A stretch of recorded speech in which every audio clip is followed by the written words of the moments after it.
মেয়ের কাছে আমরা শুনবো তার জীবন কাহিনী। আসসালামু আলাইকুম। ওয়ালাইকুম আসসালাম। আপু কেমন আছেন?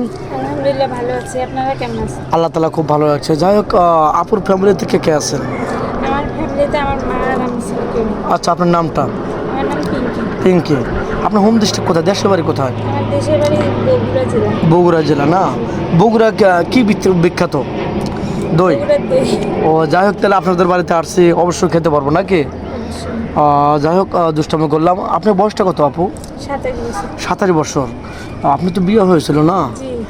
আপনাকে চলে আসছেন ওখান থেকে, কেউ অত্যাচার করতো, মারধর করতো? আসলে অত্যাচার করলেও থেকে যাইতাম, সংসার নষ্ট করতাম না। সে আসলে এমন একটা মানে পর্যায়ে চলে গেছে যে সে বিভিন্ন রকম নেশা, তারপর বিভিন্ন টাকা পয়সা নষ্ট করে ফেলছে সে। মানে সব দিক দিয়ে অত্যাচার করতো, আমি সব দিক দিয়ে সমস্যা ছিল তার। আপনি পারেন না যে তার সাথে? শেষ পর্যন্ত পারিনি তাকে ধরে। হ্যাঁ, বুঝতে পারছি। আপনি আপ্রাণ চেষ্টা করছেন, কিন্তু তাকে কোনো দিক দিয়ে ধরে রাখতে পারেন নাই। জি। কোনো দিক দিয়ে সে ভালো ছিল না। আপনার তো কোনো দোষ নেই, আপনি তো চেষ্টা করেছেন নাকি? তো এখন আপনি আবার চাচ্ছেন যে একটা ভালো একটা জীবনসঙ্গী পেতে, জীবনে আর পচা শামুকের পাও না কেটে নাকি? একজন ভালো মানুষ চাচ্ছেন। একটা মেয়ে হচ্ছে কখনোই চায় না যে তার নাম কাছে ডিভোর্স নামের কলঙ্কটা নিয়ে এসে চলতে। জি, অবশ্যই। যেহেতু ভাগ্যের লিখন হয়ে গেছে, আর একা একা অনেক দিন থাকলাম। একা একা থাকলে নিজের পরিবারের কাছে সবচেয়ে বেশি খারাপ দেখা যায়। মানে বাইরের লোক তো বলেই, নিজের লোকরাই তার বেশি কাছে বলে। মানে মূল্যায়ন থাকে না।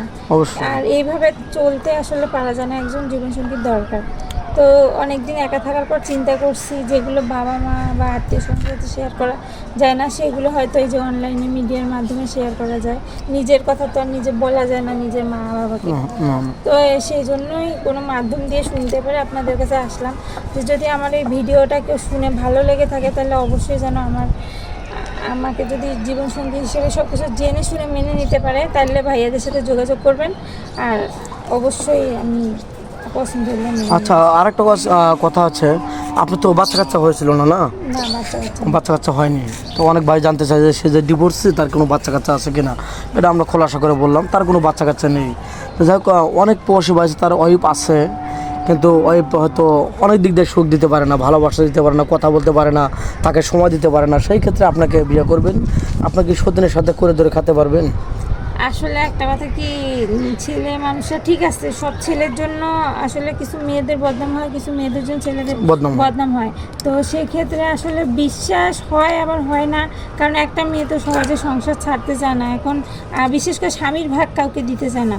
এখন আমি জেনে শুনে তো একটা মেয়ের মানে ক্ষতি করতে চাই না। তবে একটা বিষয় আছে, যে যদি সে আসলেই সত্যি তার এই সমস্যাগুলো থেকে থাকে, কিন্তু আমি তাকে ছাড়তে বলবো না। তার সব কিছু মানে একদম 100% সব কিছু ক্লিয়ার করে, সব কিছু দিয়ে তাকে ভালো রাখার পর যদি সে আমার দায়িত্ব নিতে পারে, তাও যে কোনো পরিস্থিতিতে আমি যেন বলতে পারি যে না, তাকে অবিচার করে আমাকে সে বেছে নেয়নি। এরকম যদি হয় ছেলে, তাহলে অবশ্যই করবো।